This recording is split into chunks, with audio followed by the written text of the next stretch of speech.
So thanks for joining us for the 2023 crop insurance update here from Montana. I'm Corey Falk with KW Insurance, and I'm going to walk you guys through multiple things. The disaster money you probably have coming from the FSA, what this next crop year looks like on your crop insurance as far as premium and price levels, and then what we could expect for SCO and ECO from this previous droughty crop year here. But to start things off, we're going to start with a little humor. This kid that works for us on the farm, when things were really going south this spring, made this video while he was out seeding with this little drill, and it pretty well describes what we're dealing with here in northern Montana. I got a story for you Girl Scouts. Once upon a time, there was a magical place where it never rained. The end. So, seems like we're kind of stuck in that loop here the last couple of years. And as you can see on this map here, 2021 was better for some people and worse for others. Most of the state of Montana was in a severe drought last year, as you can see on the right side of the screen here. The second image down is the current drought map for the same time frame for this crop year. And as you can see, it was substantially worse for people in Pend Oreille County, Cascade County area down there, and probably better for people up here, especially in northern Glacier County and northern Toole. But I think the bulk of Toole County was still in a bad enough drought that it'll probably trigger these SCO and ECO programs again. So a huge amount of claims are delaying some of the losses. If you guys have not heard from your adjuster, you need to let us know, please, right away, because it's unacceptable, first off, if they're not calling you, and we're having some issues with that with the claim load. And so if you would let us know, we will make sure we get a hold of them and get that claim rolling for you. Your premium payments aren't due till the end of November now, or they were due the end of September. That means they gave us 2 more months to make our premium payments this year as part of a drought relief situation with no interest. So you'll get a statement that'll make it look like it's due the end of September. You really should be a letter attached to that statement explaining that you have a couple more months there. The price volatility is really high right now in the futures market, and that actually will affect your premium some. We'll go through that. And then some of you guys with big claims this year, because we're in a droughty situation, will be exempt from the $200,000 reviews, and that's just random pick data mining type stuff. But it's possible you could have a pretty good sized claim and not have to do a review, which is nice if we can get to that point. So the base price is set at $8.70 a bushel, 77 cents a bushel for your winter wheat for this fall. That's for the 2023 crop year. That is the highest that's been probably in 10 years. We'll discuss SCO for 2022. The enterprise units by type, and one other thing to cover is that if you want pasture, rangeland, and forage insurance, that's the rainfall insurance on your grass and your hay ground. That due date now is December 1st. So we have all the way till December 1st to make changes to that program or get you enrolled in it. So if you're a beginning farmer rancher or a veteran farmer rancher, that means if you haven't farmed for more than 5 years or had farming income for more than 5 years, excluding years that you were in college, in high school, or under the age of 18, or gone for active duty service in the military, those wouldn't count towards the 5 years. If you have under 5 years of experience, then we get to give you a discount on the premium on there, but we have to fill that out by this deadline. So we need to fill a BFR app out before this 9/30 deadline comes up, if we haven't already for you. And that would allow you to get 10 more points of premium subsidy. So if you're in enterprise units, that means going from 80% subsidy to 90%, so it cuts your premium in half. It's easier to transfer yields from the previous producer, and you get 80% of the county average for these bad years instead of 60% like all the rest of us get. So pretty big deal. That's one thing to watch on this, is if you're going to roll kids into your farming operation, start their own entity if possible, because if you just put your kids on your corporation and you already have more years of experience than what the BFR benefits would qualify them for, you'll kick them out of that program. So make sure you start the kid on their own LLC, let's say, or whatever, and get them farming on their own, and they get to pick up these 5 years of discounts, where if you just add them in your corporation, they don't. Same thing if you give your son or daughter, let's say, a couple of cows and start selling calves, and you get livestock income before they start farming here, that can screw up this BFR stuff going forward too, if they have Schedule F tax forms that they're filling out especially. So you got to kind of watch as you get these younger people rolled into this. It's better to not start them with just a little bit If you're going to do it, it'd be better to get them well into the operation so they get this discount before they start getting farm income. Native sod busting, that's something you really discouraged in that new farm bill.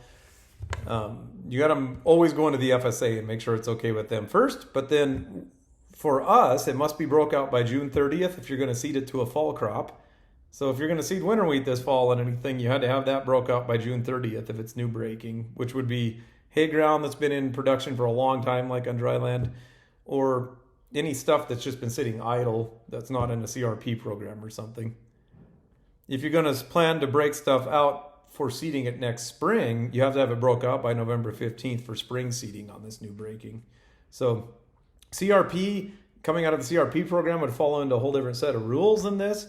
But if you're outside of those boundaries of the FSA programs, we need to make sure that we do these dates correctly, because if not, even if we try and do a written agreement, it'll be uninsured for the first year.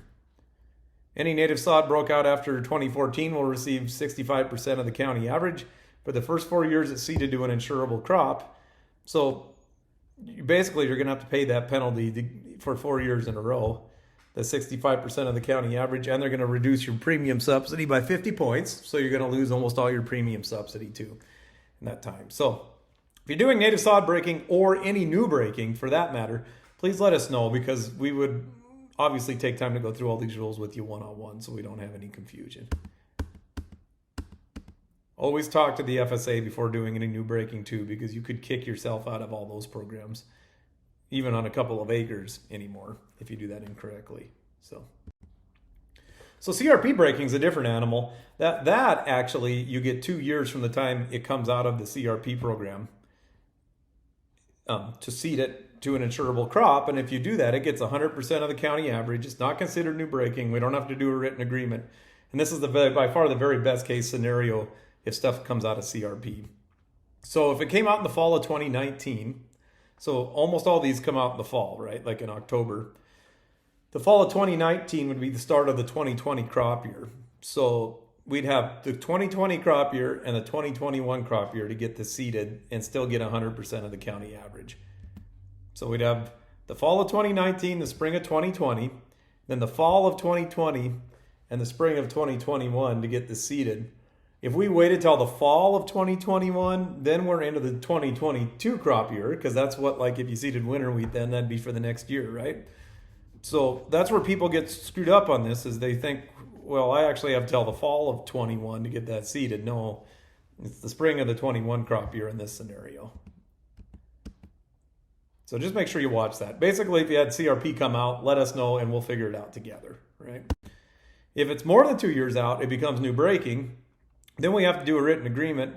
That would fall into those date categories too that we talked about in the new breaking slide farther back. So with CRP, you literally can spray it out in the spring and seed right into it, and it's insurable. If we get farther out than that, it has to be sprayed out in the fall for spring seeded stuff, or it would have to be sprayed out by June 30th for fall seeded stuff. So there's date ranges once we get outside those 2 years that can really screw this up and make it non-insurable. There's written agreements that either we can do in-house with NAU or we might have to send off to the government that really need to be figured out by these sales closing dates. And so if you're doing new breaking, come in and talk to us, right? To make sure you don't fall into these traps, basically. So another thing is, if you're adding land from 0 to 2,000 acres on the land that you added, if it was stuff that obviously you hadn't farmed it before if you're adding it, but if you add this land in there, we can average all your other units in the same map area in the county to give you yields on the new land that you add. If you get over 2,000 acres, then you're limited to the county average on the land that you're adding. One way around that would be to do a share lease for 1 year with the person that you're going to buy the land from, and then roll that into a purchase the following year. Because with the share lease, we can use the other person's APH. But once again, if you're doing changes like this, adding land, doing new breaking, please contact your insurance agent so that they can kind of walk you through this stuff. So every year now, for the last 5, 6, at least years, I think the wheat price has been so low that we've been getting these PLC payments. And the 2021 crop year, which is what we would be getting paid for now in the fall of 2022, was the first year that wheat and barley and oats, all of those crops commodity prices actually had gone up enough that PLC won't be triggering for that year. So this fall will be the first fall that you guys haven't got a PLC payment. That's a good thing because it means the commodities are up. But it's going to be, if that was something you were figuring in your budget, because we've had it so many years in a row, that won't be coming, basically. What is coming for us that were in drought counties for last year is ERP payments. So most of you, if you weren't in SCO or ECO, got paid the ERP stuff earlier this spring. I think maybe around May. If you had SCO and ECO, you got those big payments already in the spring through the crop insurance side, but that delayed these ERP payments from getting issued because for some reason the government didn't have the data to link it up. So long story short, starting this last week, basically up here, at least in northern Montana, you should start getting ERP apps for you guys that were in SCO. It basically increases your crop coverage to 95% and refunds back the premium for 2021. So really generous program. We fell into that because we were in a D2 drought for more than 8 consecutive weeks in the counties up here, or a D3 drought at any time during the calendar year. That being said, for 2022, we also fall into that category, and more than likely this program hopefully will continue for this following crop year. So we could see similar payments coming from the FSA next fall for this poor crop year that we had, but your payments for the 2021 drought disaster, they should be showing up any day now in your mailbox, I think. If for some reason you don't get an application ever on this program, I would check with the FSA because they can print those for you. And then please, if you want, bring those into our office, because we have found a few of them that didn't get paid quite right, and let us review those payments before you take that into the FSA, because it's kind of linked together with our crop insurance stuff. So ERP, look for that in the mail. That's going to be a fair amount of money. And then as far as the next crop year, as this slide shows you, there's already a pretty good 22 House members are already pushing to extend this program for 2022 because of the bad droughts once again in all of the western states here. So there's a big push for it. It hasn't passed, at least last I checked on here, it hasn't passed Congress, but I have a feeling that that'll just get passed into funding again, and we should have a similar program for next fall. Come 2023 crop year next fall, they'll be rewriting the farm bill, and then a bunch of these programs might change. But because we're already in a bad drought, and we already were for 2022, we would qualify if they just renew this program, and so I would expect that to be coming again. So where are we at for prices? So we started out 2022's crop year, this last crop year, at $7.10 a bushel on winter wheat. We actually ended up at $8.70 a bushel in the harvest price. So winter wheat went up 23%. So basically all of your guarantees are going up 23% from what we paid premium on to start with. So that's good news for you guys that are short bushels. Organic winter wheat went from $14.42 a bushel up to $17.67, so it just takes the same increase percentage-wise.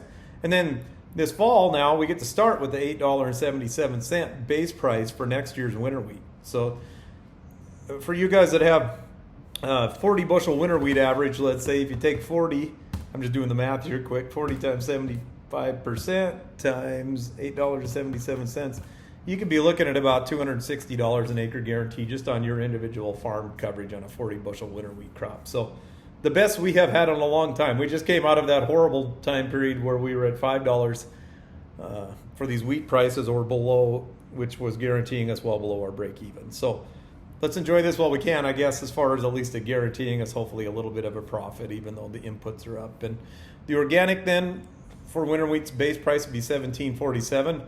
Remember, on organic, if you get a contract, you can always increase those prices as well, where we can't do that on conventional. But pretty good starting point for organic wheat. Here's the other base and harvest prices for the other crops. Like we said, winter wheat went up 23%. So for this last crop year, 2022, spring wheat actually went down. At the same time, winter wheat went up 23%. Spring wheat went down 3% because we started with a $9 base price on spring wheat. The markets actually had rolled backwards by the time we did the harvest price on that one, and so we lost 24 cents there. Whether it moves up or down, it helps your claim out for the most part, unless you're completely zeroed out. So movement is a good thing. We would have preferred spring wheat move way more one way or the other, not end up right where it started, but that's just not how it worked out. So about a 3% drop there. On feed barley, a 5% increase, so it went up 26 cents. Malt barley went down because malt barley is actually based off of a wheat futures. Feed barley is based off the corn futures. So that price actually dropped 22 cents. And then the smooth peas, we will not know till January, like the peas, the lentils, and the chickpeas. So I don't even really have a good guess on that. Those markets seem to be trending kind of about where they were, I think. But come January, we'll have prices released on those and be able to do some revenue claims for you guys if that comes about. Canola also started at 30 cents. It ended up down at, it's not done averaging yet. It averages this month, but it's currently at 27 cents. So we got a little drop in the canola. It's about 90% of where it started price-wise. So what happens when the price goes up at harvest like it just showed us there on the winter wheat? Say we start with a $5 a bushel base price. You have a 30 bushel guarantee in your crop insurance. So real simple math here. It's $150 an acre that you're guaranteed on the crop insurance. We go out and we harvest and it's a drought like this year and we cut 10 bushels an acre. But at the same time, the futures market has increased to $10. So this is basically what happened with winter wheat this year, right? So the guarantee then first gets recalculated. So they take the $10 harvest price on the insurance times your 30 bushel guarantee, and now we have a $300 an acre guarantee if we were just zeroed out. So for the same premium, they don't increase your premium. We went from $150 up to $300. This is actually what happened last year at that extreme of an example, like in 2021, right? So you take that 10 bushels, you can settle it at the elevator, hopefully for $10, because that's what the futures market was. If you sold this back here, this 10 bushels at $5, the crop insurance doesn't care. It also does not care if you sold it for 15, because all of your loss stuff's based off of futures market, right? So 10 bushels of your crop is valued at $10 a bushel for your claim. So you cut $100 an acre worth of crop. We now have a $300 an acre guarantee because that increased when the harvest price increased. So we get a $200 an acre loss payment, even though we started with only $150 an acre guarantee and still have 10 bushels to sell. So therein lies the value of revenue insurance, right? And there's never a time you should pick anything other than an RP on your crop insurance. You'd be better off going down a level than not being in an RP program, unless there's a really good reason for it, like sometimes feed barley, if you want to use a contract price, you can't do RP and do contract price at the same time. But you better have a good reason why those programs wouldn't be in that. So starting in 2022, so rolling into next year too, we could do enterprise units by type. And this was a real game changer for stuff. So you combine all the acres and types together of a crop to figure a loss. That's how it used to work on enterprise units, right? Now, with this enterprise unit by type thing, we can split the winter wheat from the spring wheat from the durum. That was always the big holdup on wheat for doing enterprise units, is you'd have winter wheat and spring wheat thrown together. They're very different crops. But now this will split those up. So now winter wheat, spring wheat, and durum are all separate enterprise units as long as you seed 20 or more acres in two different sections of each type, which we'll get into. Same for peas, chickpeas, and lentils. So there's an even bigger one, right? Very, very different crops that used to get thrown into the same pot if you did enterprise units. Now your smooth peas are split from your chickpeas are split from your lentils into different enterprise unit structures and different payouts. So same premium as before, same discount as enterprise units was for the most part. But you need to make sure you seed two sections of each type to get the discount on each crop type. So in this example, I'm going to show you how not to do this if you want the discount, right? So we seeded 100 acres of winter wheat here and then 40 acres of winter wheat in section 2. So we got two sections of winter wheat, both over 20 acres. So we get the enterprise unit discount there. And then we went out in the spring and we seed 200 acres of spring wheat, but we forget to seed 20 more acres in a different section. So we have two options at this point. We can throw all this together into one enterprise unit. So the spring wheat would go together with the winter wheat again. Or we could split spring wheat off in the optional unit all by itself, leave the winter wheat in the enterprise units, and you'd have to pay that optional unit rate on the spring wheat. So to do this properly, you got to do a lot more in-depth planning on your seeding so that we make sure we get 20 or more acres in two different sections of each type. Where before, all we had to do is make sure we had 20 more acres of wheat of some type in two sections, right? Because it threw it all together anyways. In the second example, now we've seeded 100 acres of winter wheat in section 1, 40 acres in section 2, so it's its own enterprise unit by type.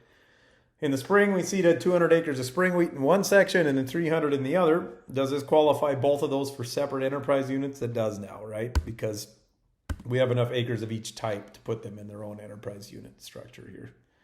Why would I do this? Well, huge premium difference, right?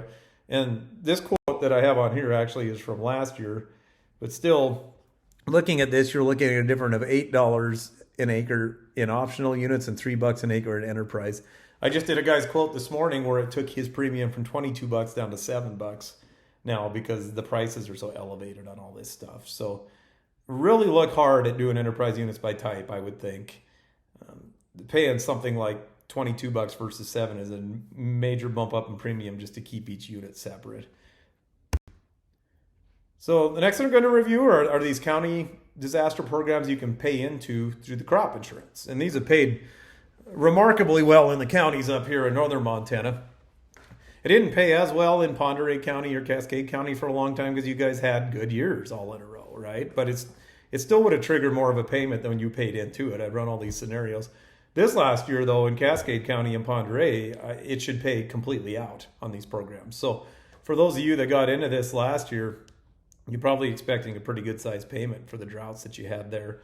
And it should pay pretty much completely in Toole County on pretty much every crop. I think barley would be kind of the wild card because it was pretty good up on the border.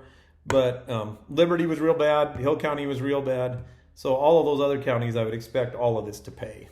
But regardless, SCO insures you from whatever level you pick on the crop insurance side up to 86%.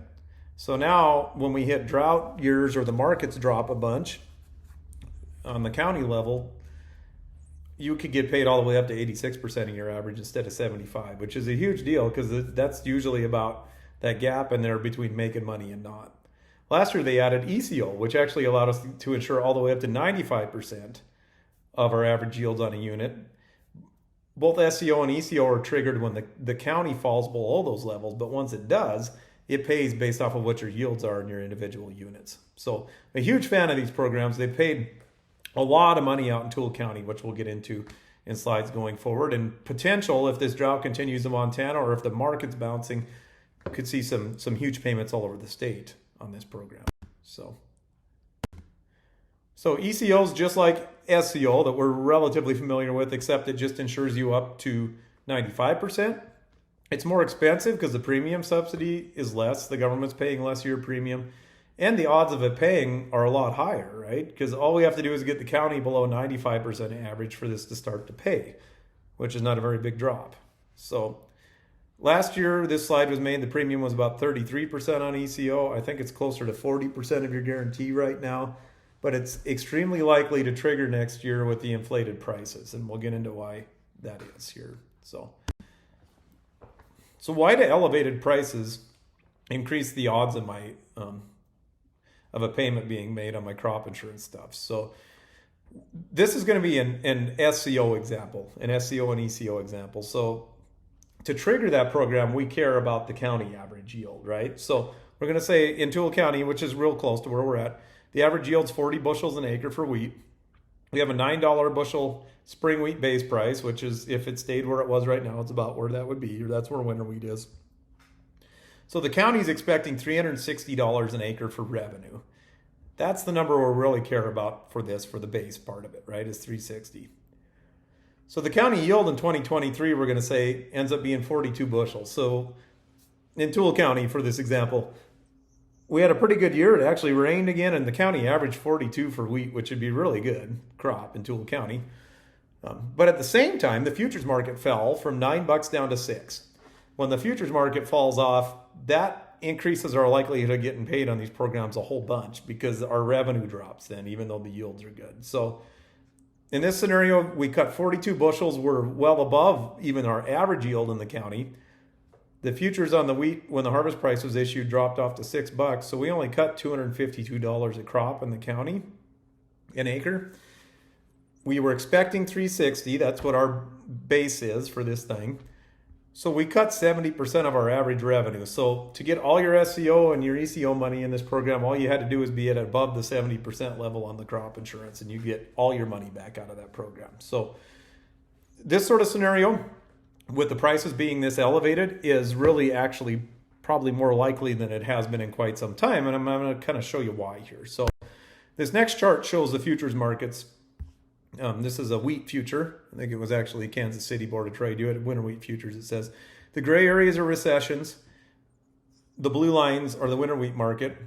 I thought this was really interesting. We're actually trying to stimulate a recession basically right now, or at least a slowdown, which probably will trigger a recession with interest rates, right? As they keep hiking them. So if we follow this chart along, everywhere that the wheat futures have spiked, for the most part, these big spikes have been followed by recessions. There was one here, it looks like in the 90s maybe, that actually somehow didn't follow a recession. But for the most part, when we're at a peak and a recession hits, the market drops off, right? So right there, just from a charting standpoint, and just from supply and demand standpoint of what happens in a recession, the odds of our wheat futures dropping are pretty high, right? So if we get a big drop off like we had in the previous example, we could have even some pretty good crops harvested in these counties around here and still realize SCO and ECO payments. The other thing to remember is on this previous slide, in that example, the SCO and ECO, it would have triggered there because even though we had good crops in the county, and if we have good crops in the county, we're probably not in a ERP payment situation, again, the FSA program side. So SCO and ECO would be the only things that would pay then to cover this. You wouldn't get that payment from the government on the disaster program like we had the previous year. So what makes your premium a little more expensive this year? And that's this volatility factor thing. So if any of you guys have traded puts and calls on the futures market, this is the same factor they use basically to determine the cost of a put or a call. How high risk of it is it for this strike price and a put or a call to actually trigger, right? Because the market's bouncing around a lot and that would increase your premium. Well, crop insurance uses the same thing because their odds of paying you go up, whether the price goes up or down. They either have more liability or the odds of them having to pay a loss when it goes down are higher because the revenue's less. So in 2020 and 2021, these volatility factors were really low because we'd been stuck at $5 wheat and it hadn't bounced around a lot for multiple years. So you can see 0.18 and 0.17 for those years. In 2022, the market started bouncing around and we got back up around that $7 wheat, which was fantastic or whatever. But it wasn't as volatile as this fall. So it went from 0.24 in 2022. Now in 2023, the volatility factor, while they were averaging your base price for your winter wheat, is all the way up to 0.32, which actually may be as high as I've ever seen that on the crop insurance side. So how does that affect my premium is what we are concerned about here, right? So how's my premium calculated? So the rates are set in spreadsheets in your actuarials. You guys can look this up on the RMA site if you want to. There's rate columns for every crop. The higher this volatility factor gets in those rate columns, which this is an SCO and ECO example, which is a little more simplified, but the higher that volatility factor gets, the more premium you pay for the same guarantee, basically. The reason for that is the more volatile the market is, the more likely it is that the insurance company is going to have to pay you a loss, right? So this chart's showing us at 0.13 volatility factor. So we'd come down this chart where my little red pointer is here. We'd find the 0.13 column, which is here. Then you'd come over here and we would find the 75% level that we're insured at on your crop insurance and your underlying insurance. And over on the right here, it gives us a 0.35 factor, which means that you're paying, as a whole, including the part the government's paying in your premium, the premium is 35% of what they're guaranteeing you. So if they were guaranteeing you $100 an acre on SCO, you would have a $35 premium there. Now you don't pay the whole $35. 65% of your guys' premium is paid by the government. You only are paying 35% of the premium yourselves, right? So they would take the 0.35 factor that we had in the chart, take it times the 35% that you guys have to pay, and that comes up with a farmer paid premium of 12.2% for SCO in this example. So a normal SCO guarantee would be around $20 an acre for us here. So your $20 an acre guarantee times 12.2% is $244 an acre. That's what it would have been in the years when we were stuck at the $5 wheat, right? So this year, we're at a 0.34 volatility factor at 75% coverage. Same thing, you find it in the chart. And you look over here, and on that chart, your total premium on that is 52%, it says, of what the guarantee is. So between the government and you guys, 52% of what the guarantee is getting paid somewhere into premium. You only pay 35% of that, so the 52% times 35% gives you 18.2% that you're paying as a farmer for the premium. So in this scenario now, your $20 SCO guarantee goes to $3.64 an acre instead of the $2.64. So long story short, you're going to see higher premiums this year because it's more volatile. There's more risk for the insurance companies. It doesn't mean that your premium permanently is stuck there. As the futures market levels out when they do your spring wheat next spring, it could be a whole different set of differences in premium, right? But when you look at these winter wheat quotes, you're going to see that they're pretty high compared to what you're used to seeing, but that's because the market's more volatile right now. That'll balance itself back out as the market stabilizes. So once again, SCO and ECO, they all stack on top of each other, right? You have your individual coverage on this screen. It's whatever level you guys pick first. Then your SCO coverage covers that gap up to 86%, and then ECO could stack on top of that. You can take ECO without taking SCO or vice versa. You have to be an ARC to be an SCO. So make sure that you pick, not an ARC. You have to be in PLC at the FSA to be an SCO. So do not pick ARC at the FSA right now. There's really no reason to do that because that program with the prices where they're at is almost impossible to pay because the base price is bottomed anyways on it. So I would always pick PLC right now at the FSA, and then that allows you to get in and out of SCO and ECO if you want. So here's our historical payout just through our agency here. So from 2015 through 2020, we had really low base prices, pretty low guarantees, right? So we had $1.3 million roughly paid into our agency in premium. This is farmer paid premium in this program. It paid out $6.5 million in that time frame. So over a 6-year period, that paid out about 6 times what was paid into it. Last year, we had the absolute perfect storm. So we hit a terrible drought, so everything triggered an SCO. And on top of that, the market went up on average 1.4 to 1.5 times where we started at. So we had $718,000 in premium paid into SCO. It's a little more money because the guarantee was higher last year anyways, but then the guarantees ballooned. And in 1 year, in 2021, we paid out $7.1 million through our agency, more than had been paid even in the previous 5 years on this program. So 10 times of what was paid into SCO paid out last year through our crop agency. That mostly is centered on Toole, Liberty, Hill, Ponderay, and Glacier counties, basically, if you want a grasp of where we're focused anyways here. So ECO then in 2021, $200,000 were paid into that. Same thing, the prices ballooned, and it paid up about $900,000 out. So everybody that was an ECO obviously was really happy last year too because we got 4 times or more our money back out of that program than what we paid into it. So here's our farm example for these programs. We walk you through this every year, and we just keep a rolling tally of how our farm's been doing since we've been in this stuff, right? So 4,000 acres of crop, roughly, and a mix of barley, peas, wheat, flax, and canola, and then cover crop. And so cover crop's pretty high risk, right? Because we probably missed out on some $200 to $300 an acre guarantee stuff because we had this land of ours enrolled in cover crop instead.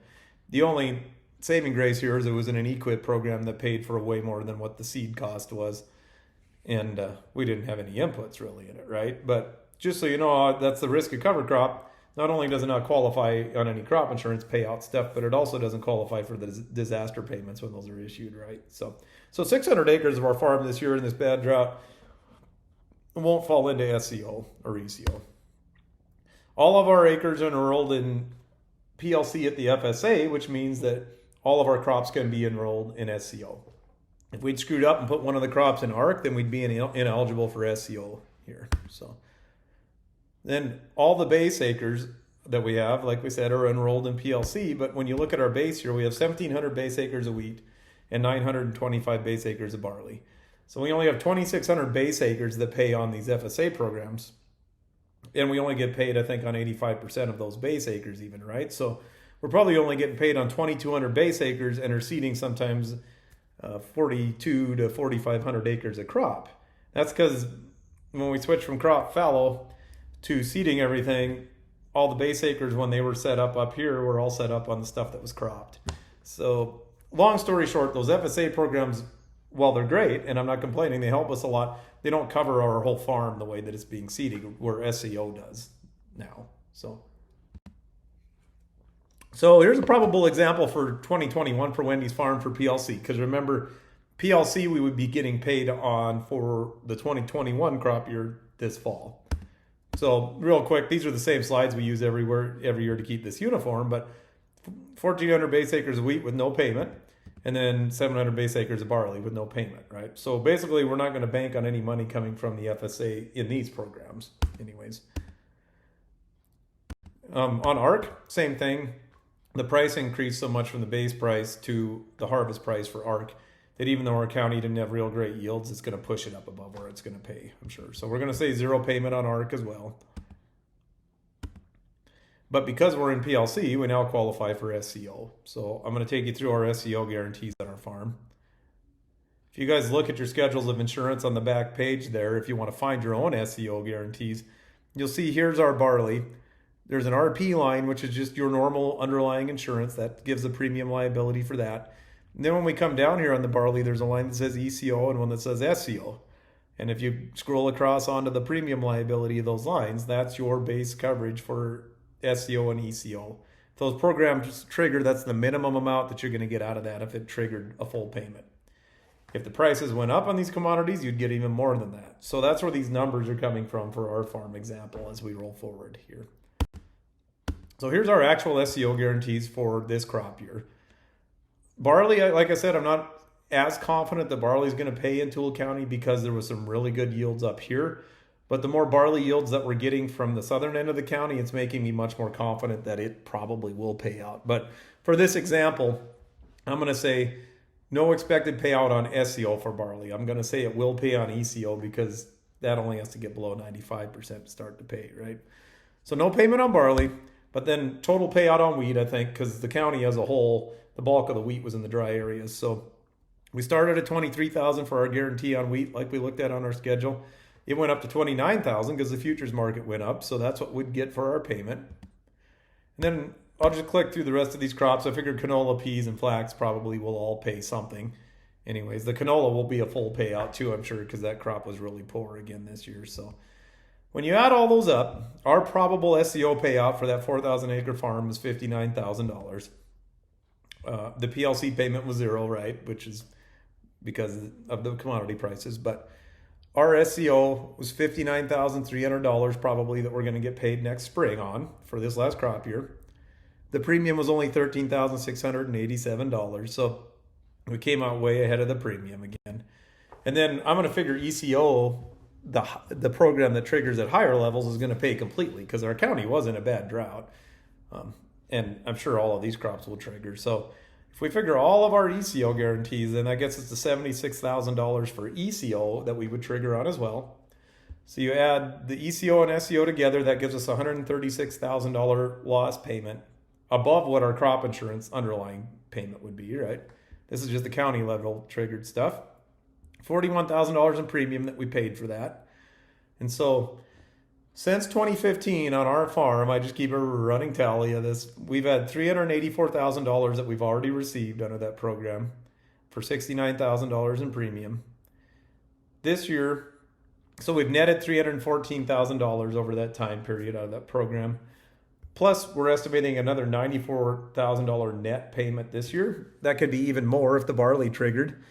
But $409,000 over 8 years in this program that's added into our modestly sized farm here. So staying in these county programs, we've hit a lot of years of up and down prices where we had okay yields and it triggered, or multiple years too here in Toole County where we've hit droughts and the price went up and it triggered. So these shallow loss programs are so much more likely to trigger with just little bumps and things that I think staying in these long-term, pretty darn good investment, at least till the county yields get drugged down too far. So just a quick reminder on that's the ECO and SCO stuff. On the ERP program, make sure you ask the FSA about that, and you go through that with your insurance agent to make sure things look right on it. You should be receiving your apps ASAP for the 2021 program if you were in SCO and ECO. If not, you already received those apps earlier in the spring. If you had some crops in this program that, let's say in 2021, we have one producer that his barley was just above his crop insurance guarantee, so he didn't get a loss payment. But he would get this ERP payment because he was below 95% of the county average. It's kind of in that middle area. Those crops didn't print on this next round of these apps for whatever reason. So you must have to take your production report into them or something to prove it up. But in round 2 of this, that's where those are going to get paid. But you're going to have to be on the ball enough to take that in there and get it checked out. So if you get your app, and not all the crops you seeded the previous year were on there, but you know you were right on the edge of a loss, I would make sure that in round 2 of this stuff, you get that addressed, because it could be thousands of dollars that's sitting there for you. That program only triggers, like I said, if your county's in a D2 drought for more than 8 consecutive weeks, or a D3 drought, or D3 or greater drought during any time during the calendar year. So this last crop year, everybody in Toole, Liberty, Ponderay, and Hill counties for sure would all qualify again for 2022, which will probably be paid in the fall of 2023 if it is. There's quote sheets. If you guys are watching this and you're at home, you probably don't have these in front of you, but we can get you quote sheets to quote your stuff. Basically, the highlighted lines will be the coverage that you're currently in. There would be a level up and down from that to look at, and then your ECO premium and your SCO premium are listed separate below each line. So if you're going to take ECO and SCO and, of course, the other insurance, you'd add those together, then add the guarantees together. So most important slide of the day, must use full legal signatures on all documents. The RMA is getting really sticky on that. So on our example, I would have to sign it KW Ag by Corey Falk member, right? I couldn't just sign Corey Falk. If that happens, that can trigger all sorts of problems and file reviews from the RMA. So make sure you sign things the same way that you're made to sign them at the FSA, basically. Don't wait to turn in a claim if you think you have one. You're always way better off if you're on the edge of a claim to turn it in. If you even want to wait and deliver the grain, that's fine or whatever, but turn it in so that we did a timely loss, and then you could sign off on it later and it's one piece of paper. If we don't turn it in, and then we find out there's a loss 2 months down the line, it's possible that wouldn't even get paid. It throws into some late reporting stuff where we've got to fill a bunch of paperwork out, and it's just a bad deal. So turn losses in if you think there's even a slight chance you have one. Don't let the adjusters throw all your production together if you have records to separate units out. That's another thing that happens when things get busy, right? The adjuster will come out there and he says, well, you're in enterprise units anyways. Why don't we just take all this production, commingle it all together, and just prorate it out over all your units? So whether it's unit 101 or 105 or whatever, it averaged out at 13 bushels. We'll just use that for every unit. That's easy for the claim. It's not good for your records. We'd rather keep the good yields with the good units, the poorer yields with the poorer units. And then if you want to ever split back to optional units too, that gives you that option.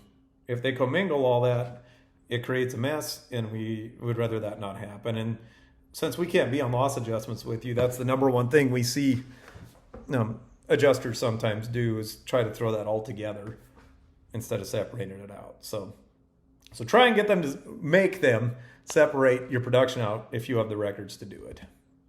Strongly consider ECO and SCO at the current market and drought conditions. I think the odds of this paying are as high as they ever will be. We're in a drought still, D2, D3 drought in these counties, and we are in one of the biggest market run-ups we've had in years, and we're obviously we're either at a peak or we're about to go higher, but whatever it is, it's going to move, right? The way it looks to me. So never take YP versus RP on anything in crop insurance unless there's a very solid reason to do it. So you guys are looking over your confirmation sheets. If you see any crop with YP on it, let us know and we will review that so we can get that changed. Or we can come up with a reason for why it is that. Anyways. Enterprise units by types makes putting wheat into enterprise units much more appealing. So really review that. Huge premium differences this year on that. And always elect PLC at the FSA. Neither program's likely to pay until they reset the trigger prices, basically. So if you go through these checklists, we need to know if anything's changed in your entity structure. I'll go through this if you're listening anyways. If you change anything in your entity structure, let us know, because this is the time to change that. If we screw it up, that could really affect your claim. If you're seeding winter wheat this fall, this is when we have to pick levels for your wheat. So we need to pick the unit structure you want to be in and then what level. This is also when we block in SCO and ECO. If you're not seeding winter wheat, then we have till the spring to decide all this stuff. The next part on the checklist would be, will you be seeding any ground that was CRP, hay ground, or native sod that hasn't been seeded to an annual crop since it's been broken out? So this could even be, we had one guy take CRP out, fallow it for a year, and then seed it to a crop, and he just assumed that it would be insurable because he fallowed it for a year. Even in that scenario, it still has not been seeded to an annual crop once, so it's still new breaking. And it's possible you could end up where we can't insure that period if we don't address all those things. So if you have ground that's coming out of new breaking of any sort, please let us know so that we can make sure that we're on the same page so we don't run into some traps here. And then if you don't have rainfall insurance, if you'd like to do that, that's December 1st. We need to address that. If you have a claim, please turn it in. And then if you guys ever want to meet with us individually, which we do a lot too, of course, just let us know and we'd be glad to do that. So thank you guys so much for listening to all this. I really appreciate you taking the time to at least get up to speed on all the crop insurance stuff each year, because it makes both of our jobs a lot easier, right? And we will roll into next year and hopefully we'll get some rain and hopefully we'll still be at high prices. But thanks a lot for listening.